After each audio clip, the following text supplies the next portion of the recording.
I'm very happy to be with you. And so I may slip into some Spanglish every once in a while, but most of it will probably be in English. I wanted to reemphasize a couple of things that Juan Manuel said. And one is it's very important that when you are trying to decide about these many factors of, making a decision about a U.S. school, it's very important to make the best choice for you. There's so many things you have to consider about your academic situation, your personal and professional and educational goals, and your financial situation. There's so many different things, and you're not the same as your friend or your cousin or your parents. So you have to make some decisions that are the best for you and what works the best for you. The other thing that I wanted to say when we looked at el calendario, so it's certainly we encourage you to even envía tus solicitudes en otoño. I mean, you can make them when you're ready. Go ahead and make them, because our applications are open now for 22. So many schools, or September 1 is really common. Many of the schools will open around September 1 for the next year. So when you're ready, when you have your documents ready, feel free to start that process. And many of us have different decision cycles through the year. So we might have early action or early decision or rolling admission. And so we have different ways of making that decision. But certainly, I think there's been some very good information so far. So let's talk a little bit about the scholarships specifically. And so what we're looking for here, I think it's important that you know that Education USA is there to help you, right? They're a resource for you. They're probably one of the best resources that I've ever worked with. And I worked with a lot of different people and a lot of different organizations. So it's important to know that they have a great source of information for you. So let's look at some screens about the finances and scholarships and financial aid. So most of the aid that you might get exposed, and I'm kind of going off of these screens. So what I'm saying in English, you're kind of seeing basically the same thing on the screen. Okay, so you're not missing anything if your English is not so good, but my Spanish is not so good. So we're even on that. It's important to know that most of the financial aid is coming from the university, right? That's the main source besides your own personal financial, your family funds. The next source would be maybe the university, right? So it's usually coming from the university in different forms. And we'll talk in a minute about what those forms look like or what types of aid is available. And most of the time, if aid is available, it's for the undergraduate program. There will be sometimes when at the graduate level where there could be assistantships that are available, but they are very competitive. It's much more common that for the bachelor's degree program that there might be some form of aid. And the most common form of aid is the merit-based aid. So the merit-based scholarships are the most important. One screen that I do want to, we don't have to go back to the screen, but I want to, when we talked about los gastos or the expenses, and on the previous screen, you showed the different expenses by room and board, tuition and things. One thing that was not on there that's important to remember is health insurance is required. So that's another cost that is going to be, between $1,500 and $2,000 a year is health insurance. But it's very important that you have, is that with Seguros de Salud, is that health insurance, Seguros? Yeah. So something like that. So it's important you have that because health care is very expensive in the US. So it's important you have Seguros de Salud or health insurance so that if you do have to go to the hospital, that it becomes much cheaper for you. And one good thing to say is on the screen, it said the aumento año a año, el aumento is I think it's at 5 to 10%. The normal percentage of increase is closer to 4 to 6%. So that's a positive, right? So it's going to go up a little bit less than maybe we anticipate. Here at Hope College from last year to this year, we actually did not go up at all. So sometimes there are those good points when nothing goes up. So let's go to the next screen. So I'm going to talk a little bit off screen. So I'm going to go off this plan a little bit. But so there are different types of scholarships too that I want to make sure that, and it's kind of the same the screen, but you're not going to see it on your screen. So there's academic scholarships, We talked about those. So it could be academic, like your grades and your marks, calificaciones, right? There could also be scholarships based on the fine arts. So música, teatro, danza, arte, those kind of things. You could get potential scholarships based on your fine arts. You could also get, sometimes there's even leadership scholarships. So there could even be, because of your actividades, or the cosas, las cosas que I can't say that, participating, the things you participated in, right? Participen. But anyway, so it's when Juan Manuel talked about, completing the application, completing the whole thing, that's very important, because we want to see what you have done. We want to see what you are bringing to our university. We want to consider you for every possible type of scholarship or grant. Okay, so there's also, you see in the point number 2, punto dos, on the screen. So the becas, the grants are more rare. That's usually the need-based. And we saw this, the statistics earlier, that very few colleges offer need-based aid. So it is a smaller number than the academic base. So many colleges actually offer some form of academic-based aid, but a small number offer need-based aid and usually you can get both. So you can get academic, and then if you have a lot of need, maybe they'll add a little bit more to it if they have to offer. Préstamos or loans are really, I like to say they're really not available. I mean, there are some available, but it's very high interest rate. You pay a lot to get these loans, and usually sometimes you have to have a US citizen who's a co-signer on the loan. Those are pretty rare to get unless you can get one in Mexico and bring it with you. They're challenging to get in the US, or they're very high interest rates. You're going to pay a lot of money to get that loan. Fellowships and assistantships are graduate level types of aid. So a fellowship would typically be research. Assistantship could be research, or it could be teaching. So if it's research assistantship, then you're doing research, and usually it's covering all or part of your tuition. And same thing with a teaching assistantship, you'll be helping to teach lower level courses. So you'll be a graduate student and you might be teaching first year university students. They're the teaching assistantship. Those usually require higher TOEFL scores. So you may have a TOEFL score for admission, but to get an assistantship, it might be even higher if you're teaching assistantship, because you're going to be in front of people teaching them, and they want to make sure that you're very fluent with your English. And as Juan Manuel mentioned, el tercero punto, all the processes of financial aid are specific to every single institution. So one school may offer aid, but another school may not. One school may have a separate application, the other school may not. So you have to, just like the last point says, you have to ask the question. It's important, though, that you have really looked to see if the institution is one that you want to be at before you start asking questions. So make sure it's one that you're really interested in, rather than just going up and say, do you have scholarships? Well, do you even know whether I offer your major or not? Do I offer what you want to study? I mean, that's important that we know whether that the major is available or not at that school. But it is a good question to ask, how much does it cost and how much can I maybe apply for in scholarship? Because what you want to come down to, and the screen, a previous screen showed you the cost for the year and compared it from a public university to a private university to a community college. Well, that's kind of the cost before scholarship. So also then, what do those schools offer in the way of scholarship? So community college is cheaper, but they usually don't have scholarship.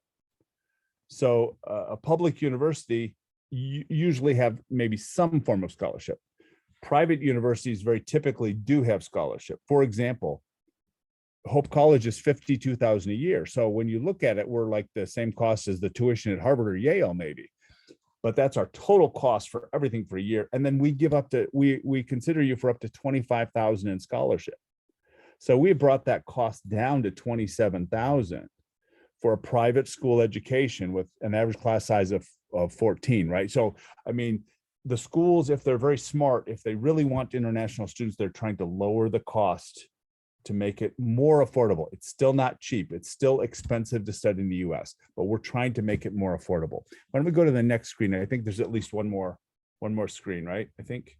And so the same way as we saw earlier with the application for admission, there may or may not be, tal vez hay una aplicación separado para becas, pero tal vez no.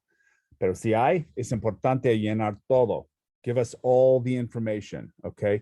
And if it asks for a letter of, or a personal statement, which many times it will, then you need to give us, and you need to answer the questions, okay? If it asks you a question, answer that question. Don't write about something else. So if we're asking you, why is, for example, at Hope College, why is it important to you to come to Hope College? Or what attracted you to Hope College? Then you need to answer that question. Don't tell me about the time you went to Cuernavaca on vacation. That's just, it's probably a nice story, but it doesn't really answer the question of why do you want to go to Hope College, or why do you want to go to Harvard or Yale or whatever the school is. If they require letters of recommendation, then it's important that you talk to teachers that you've had, or maybe an employer, probably mostly teachers, but that you've had, that can really talk about how successful you have been in their classes, and how your potential for you to be successful at Hope College or whatever college you're applying to. If you have a CV or resume, certainly include that, but many times within the application, they'll give you space to write those items. And write the most important items down, like the most important things to you, the things you've been involved in that are the most important. Don't write every single activity that you've ever thought about participating in, because if you write it on the application, I might ask you about it. And if you're writing something that you have not been active in, or that's not very important to you, then it's going to be difficult for you to answer that question if I ask you about it, right? So obviously, if it asks for historical information or a portfolio, you need to submit that as well. Okay. I think we have a final implicaciones. Yeah. So just remember that it's not totally just getting money. I mean, you're having to qualify for this, and you have to either, whether it's an application, a separate application, or the same application for admission, whatever, you need to qualify to be considered for the scholarship, whatever kind of scholarship it is. You need to work hard while you're a student. You might need to maintain a certain grade point average, or you might need to, maybe it's a leadership scholarship and you need to be active on campus in some activities or a leadership position or something like that.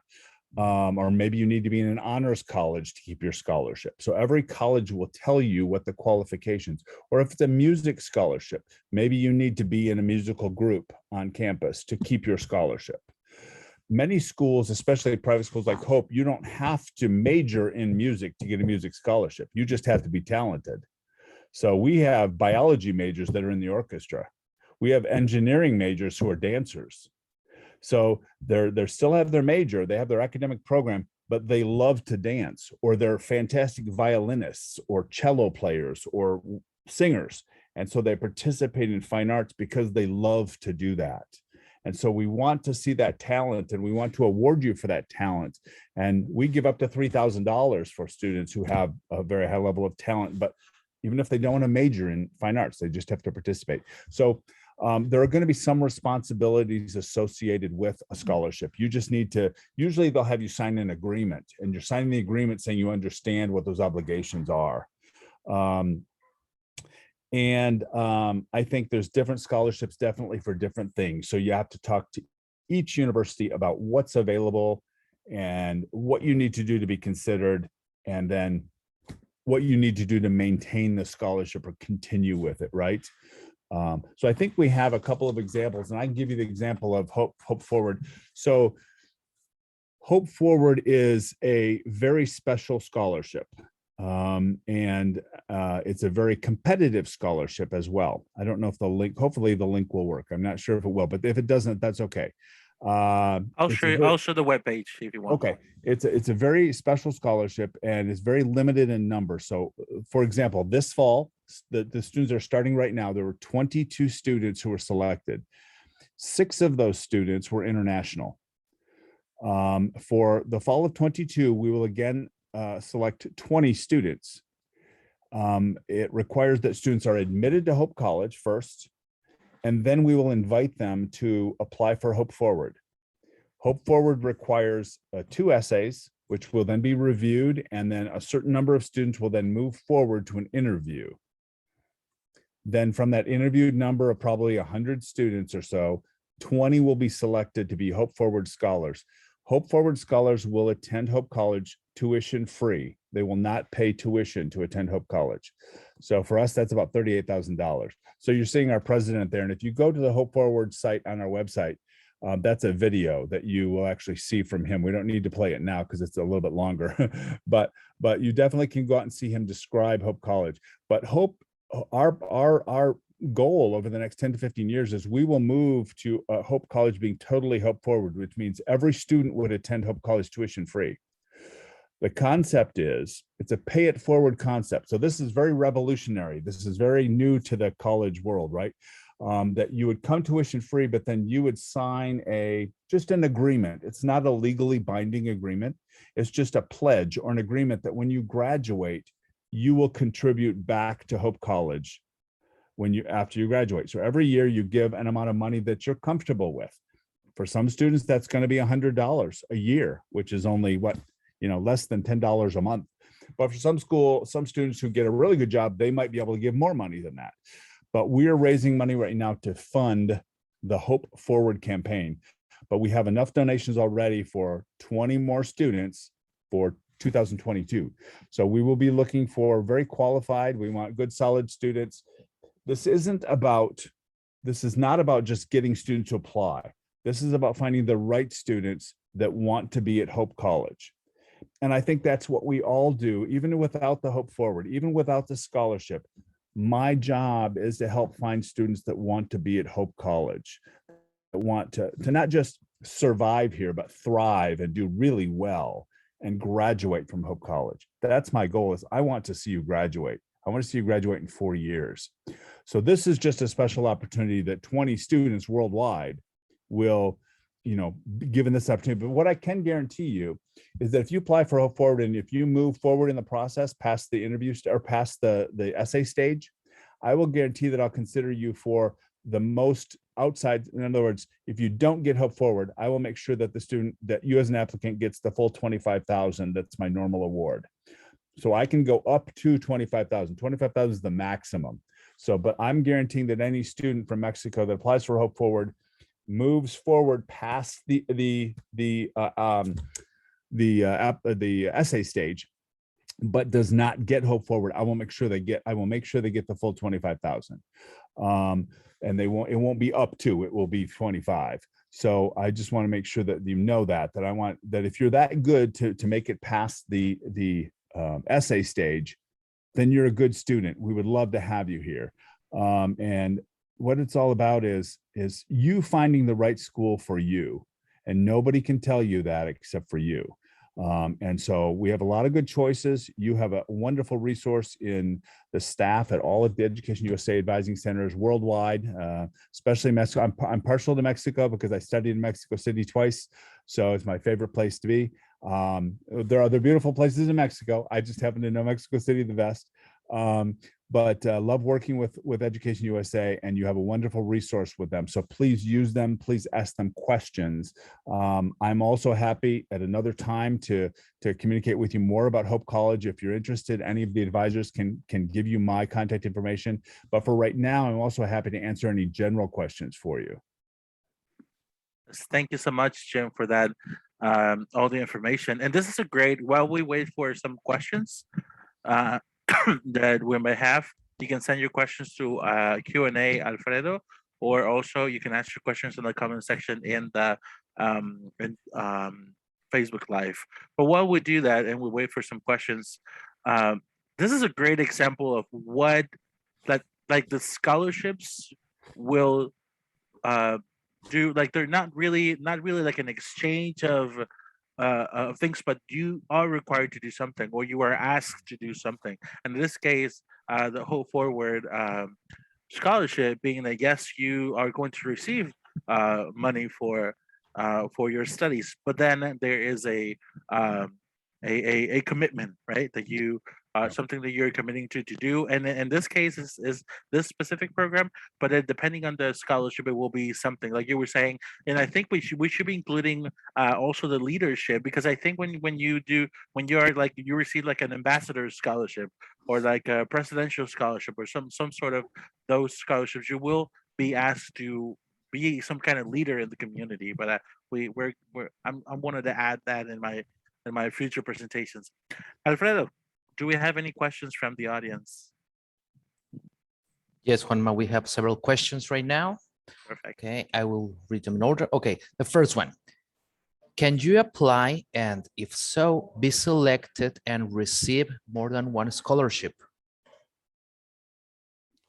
Yeah, so it really depends on what the combination is. So some schools will allow you to get an academic award, and then maybe they have a talent-based award that you could get as well, or maybe they have a leadership award. So it could be that you can stack them one on top of another. We call those, yeah, stackable, like that you can get more than one.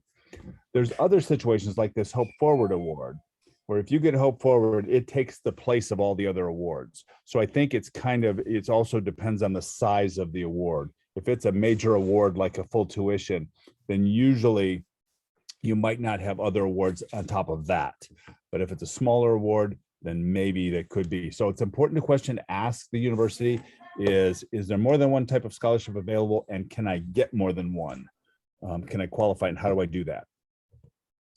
Thank you very much, Jim.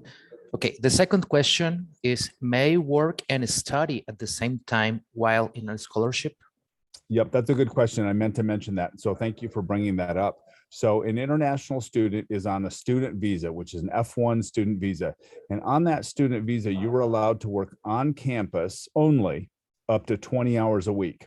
So you can do any job on campus, but it's 20 hours a week. And again, on campus only. And then when that's during while classes are in session, and when classes are vacation time, you can work on campus again, but you can work full time up to 40 hours. So yes, you can do that on top of having a scholarship. That's not a problem. But please realize that 20 hours a week, you're not going to make enough money to kind of pay your bills to the college. What you're going to do is you're going to make enough money kind of for your spending money, your personal expense money. So you can't count on that campus job to help pay your regular bills or your tuition or your room and board. You have to have that covered by other sources, but know that you are able to get a job so you can go out and you can go out to the restaurant every once in a while. You can buy a pair of jeans, you can buy your personal health supplies that you need. That you will make enough money to do that. But just know you don't make enough to really pay the bigger bills. Good, thank you. Okay, next question. Are international students eligible for need-based scholarships? It depends on the school. If they offer them, then yes, they typically are. But the big question is, do they even offer need-based scholarships? So that's a question that you need to ask.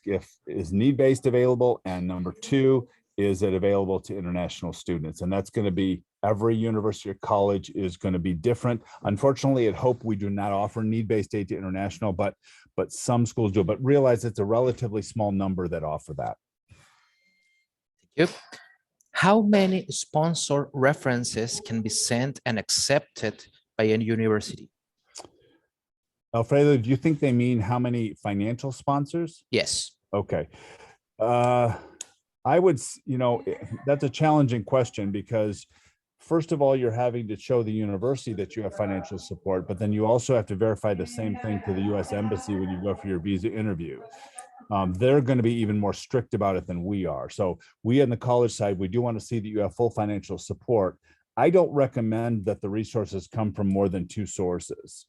There isn't really technically a limit, but we have to list those sources on your immigration form. And there's only so many lines that we can type those sources on. So I don't recommend, and plus I think it gets more difficult to convince the embassy or the consular officer during the visa interview. If you have like 5 sources, they're like, is this money really available?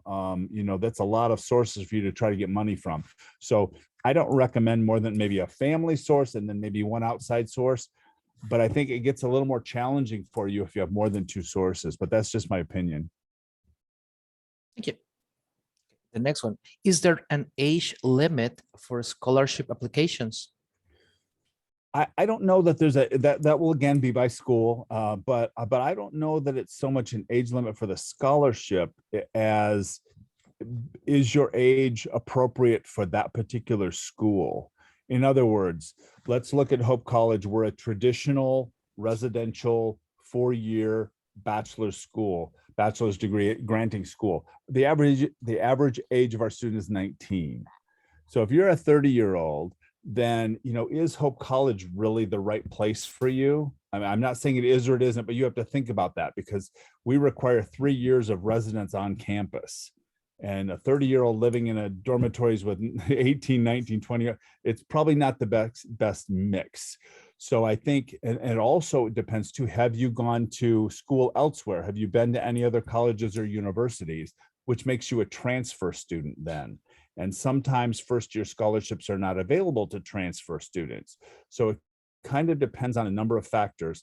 But I would just simply, if you have never been to college or university and you're a little bit older, I would just simply ask the U.S. College or University, hey, I'm 25, I'm 27, I'm 28. I've never been to college or university. I want to go now. I have resources. Am I eligible? And so you just need to ask. And for some of them, it's not going to be a problem at all. I would say the public universities, you're more likely to find a different like ranges of ages of students more commonly than at a private school. Good, thank you. Okay. Is it possible to begin my studies in Mexico and then transfer to a university in the United States? Is it a different process? Sure. The process itself of the actual admission is not different, but there's the transfer of credit. So schools do it in different ways, and this could be a long answer, so I'll try to keep it short. Sometimes schools require the evaluation of your credit from the Mexican university. Sometimes they require it as part of the admission. Other times they admit you first and then they evaluate your credential afterwards. That's how we happen to do it. So we're going to tell you, number one, whether you're admitted. So in terms of qualifications, yes, sometimes the transfer GPA is actually sometimes can be a little bit lower than the first year student GPA. So sometimes we're looking for, this level from secondary school, but it might be a little bit lower level from college because we know that typically students don't perform quite as strongly in many cases at the university than they do at the high school. So if you were a 9 average out of high school, but then you go to college and you're a let's see, it's an ABC scale and you're a B average from the university, we're still probably going to admit you because a B is a solid grade at university. So there's the grade factor, then there's the transfer of credit. And that's the other thing you don't always know is how is your credit going to transfer to the US university? Well, you not only have to provide the transcript, but you have to provide syllabi as well for all of those courses that you've taken. And then we have to evaluate them. We have to look at the syllabi and say, do we offer that course? And is it the same as something, what you took, is it the same as what we offer? If yes, then we can probably give you credit for it. But there's a lot of going back and forth with the university to try to figure out admission and then transfer of credit too. I hope that made sense. Sure, thank you very much. Okay, I have a last question here. It's a little bit odd, but let's say scholarships. This scholarship is from the university, but are there any scholarships from the US government for international students? I wish I could tell you yes, but there really isn't. I mean, there's certainly some programs from some non-governmental organizations in Washington, D.C. that do some kind of sponsored programs for like a year or a semester that you'd have to kind of look up some of those programs through different organizations there, but they're not degree programs. There are actually some at the graduate level that do for the full degree, but you really have to do some research on those non-governmental organizations in DC, Washington, DC or New York that fund, it's usually a competition, and they're funding a certain number of students every year to come for usually graduate studies. At the undergraduate level, it's usually only a semester or a year. So I don't know of any other just plain scholarships that you can apply for, not from the US government anyway. Thank you very much, Jim. Just wanted to add a little bit to that, to what Jim was saying. We, although at the beginning I said that Education USA does not have scholarships. We're not a scholarship program.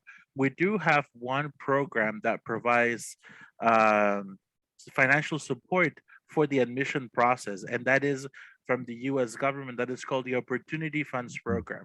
And the Opportunity Funds Program does not provide money that goes not towards tuition.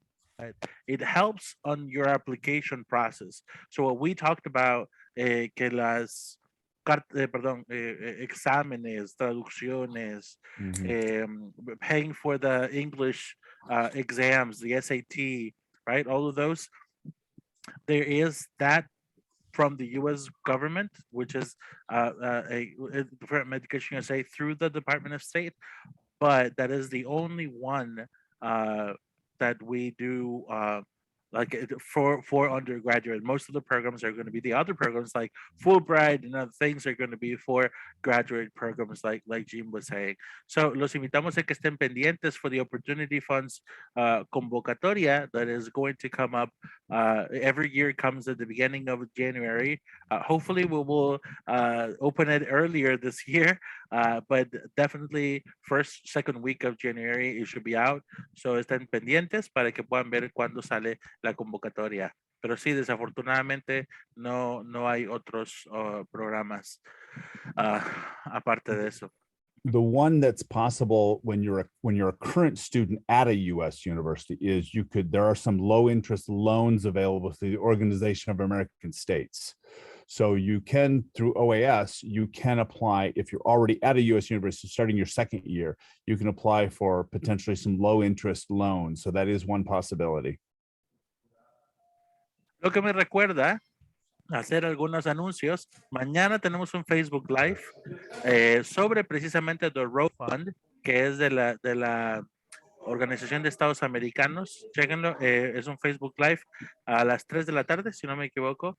Puedan ustedes revisar. De todas maneras, revisen todas nuestras páginas en social media. Ahí van a poder ver ustedes todos los eventos que tenemos. Está el Road Fund esta semana. También tenemos la sesión sobre la sesión mensual sobre Graduate Studies. Si tienen algún familiar o amigo que está pensando en estudios de posgrado, también esta semana tenemos esa sesión.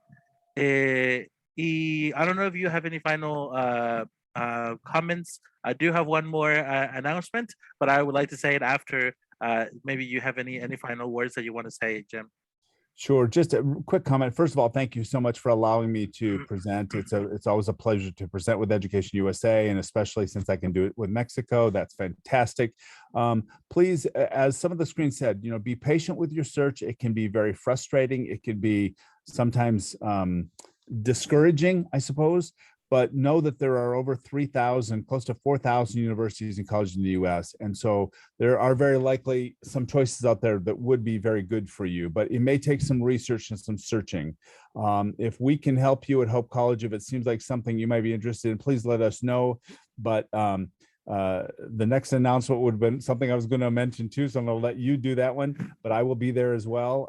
And so, use the resources you have now, use the virtual resources you have. We would love to be there with you in person. We just can't right now, but as soon as we can, we'll be back out there and talk to the reps, ask them questions, research their institutions, find out if they would be a good match for what you're looking for. So good luck to everybody. Thank you so much, Jimmy. See, hoy I saw your video today. It was posted in some of our accounts today. Así que hoy por allí, si ustedes vieron las historias en algunas de las páginas de Education USA en Instagram y en Facebook, vieron ahí ustedes a Jim hoy haciendo promoción precisamente de este evento que vamos a tener. La feria, el 25 de agosto, nuestra feria virtual. Vamos a tener 80 instituciones, dentro de ellas Hope College, que van a estar en todo por la tarde, varias horas allí contestando preguntas en presentaciones y en diferentes cosas. Entonces pueden entrar. Les voy a poner el link, aunque lo tenemos por allí, el link para que se puedan registrar. Según yo lo mandé, ahí está, sí, lo mandé por el chat, y también allí en el chat hemos puesto los eventos que tenemos también para esta semana, el Facebook Live de mañana y el de Graduate Studies para que puedan revisar por ahí. Siempre tenemos varios eventos, esperamos que puedan ser útiles para todos ustedes. Así que, bueno, pues muchas gracias por todas sus preguntas. Gracias, Jim. Gracias a todo el equipo de Education USA que han estado por acá también ayudándonos.